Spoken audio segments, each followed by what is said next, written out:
How you doing, guys? Tomato Sauce in here, and I've got some news for you. Blizzard has absolutely flipped the player versus player community upside down with this recent change on Dragonflight beta. But before we get into that, if you haven't subscribed to my videos yet, click that sub button. If you like the content, if you enjoy tuning in, there's about 85% of you that have not yet hit that subscription button. Subscribe. It costs you nothing. Views never lose, but I can't eat views. I can only eat subs. Hit that sub button. All right. Now, how did Blizzard finally save PvP in World of Warcraft? Well, number one, what they did was they nerfed RMP. Round of applause for nerfing RMP. That's nerf, right? About 15% nerf. What is he talking about? I'm going to tell you. Number two, they nerfed ORC. Yeah, they nerfed ORC.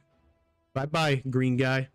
And human is also indirectly catching a nerf because of this change. What they did, folks, was the 2-set PvP trinket bonus is building in a 15% CC reduction. You get almost as good as the ORC racial to every CC just for using the 2-set bonus. And what Blizzard did by doing that is finally give us diversity in the arena. This is for the first time in the history of the game. We've never had this. Going all the way back to classic WoW, Orc, stun resist. It was the best, right? If you weren't Orc, you were effing up. But now, you have the ability to play any race in arena. And what does that call for? It calls for a top 5 list. That's what it calls for, okay?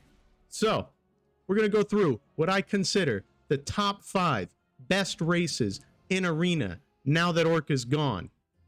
And they're not gone, but we just got a whole lot more open, right? The number 1 race in arena, Night Elf.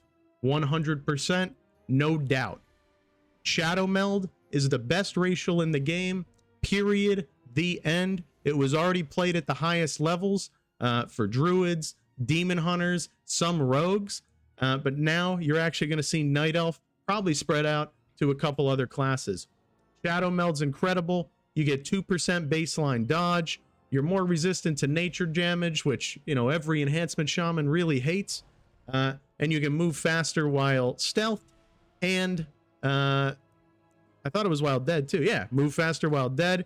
And at night, you get a buff that makes you attack faster. And in the daytime, you get increased critical strike chance. So this race is chock full of benefits.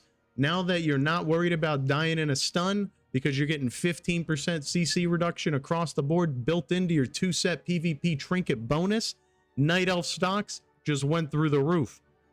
My number 2, moving on. Troll. Hear me out. Hear me out. Berserk is an incredible racial for both casters and melees. Increased regeneration, great, maybe it's good. Increased experience from killing beasts, okay. That's probably actually good in Dragonflight since you're going to be killing a lot of beasts. But reduced duration of movement impairing effects. So those roots, all those slows, hamstrings, etc., shivs, you have a reduced duration of those, and up to this point, that stacks with the 15% trinket. So it's not like the Orc racial. The Troll racial has not been mentioned yet. Just for that reason, the ability to better kite, I move Troll up to my number 2 race in PvP going into the new season. Number 3, the big boys, the cows around town, Tauren, increased stamina, War Stomp, which is like a great little oh shit button, a little peel. It's a little 1.5-second peel. It's going to be 1.35 seconds now, or 1.25 seconds now, whatever. Still good for what it's there for. It's never been like the game-breaking CC that, you know, a 7 or 8 second kidney shot has been. It's just a quick peel for you. Resistant to nature damage. Again, enhancement shamans are just rolling over in their grave because you have 2 races in the top 5 that are more resistant to your damage.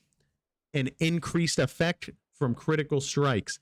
I'm going to let you know, paladins, especially rep paladins, were already playing Tauren, and now they get a 15% CC reduction, so they are not the kill target in RMP anymore. They are feeling a lot safer.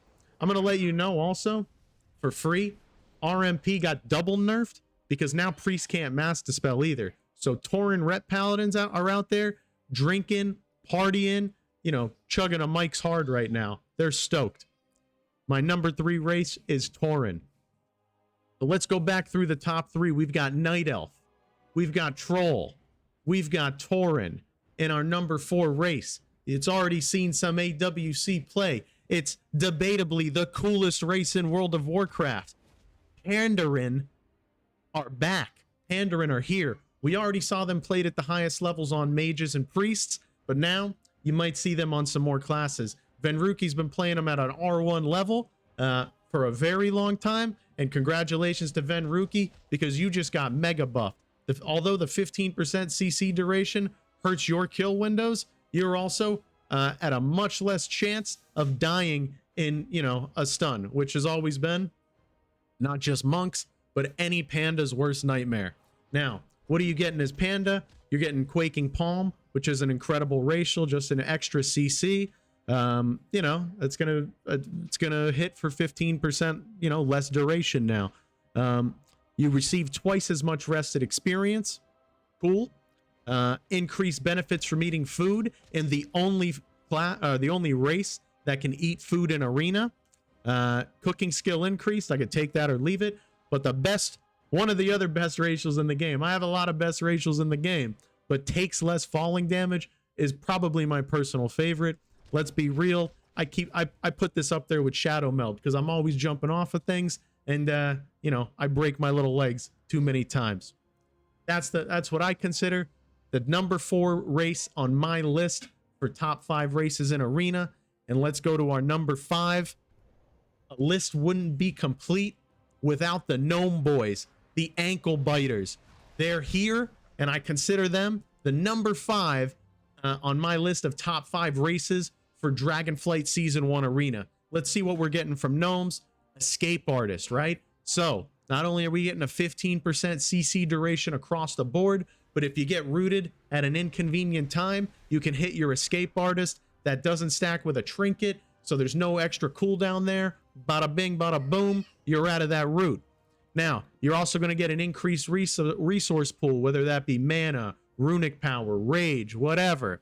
You're more resistant to arcane damage, and to be honest, arcane mages are kind of popping right now, so that might not be a bad racial going into into Dragonflight Season 1. You're going to get an increased engineering skill. Hey, that's great, because professions are more important in Dragonflight. So you already got a little one up on all the boys, as your engineering is a little bit higher than everyone else. And you're going to attack faster. So those Gnome Ankle Biter melees, we might see them in the mix a lot more than we have in a very long time. Might see more Gnome Warriors now in Dragonflight Season 1 than we have since Classic WoW. So that's my top 5 list.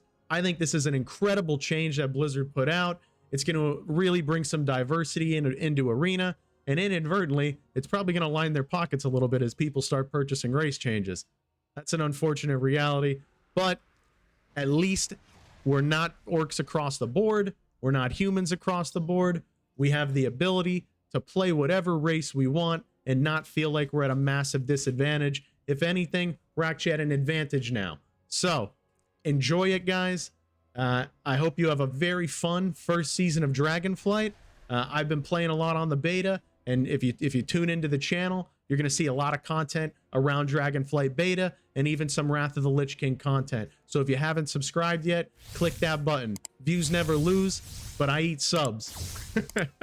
All right, guys. Thank you so much. Tomato Saucin' out.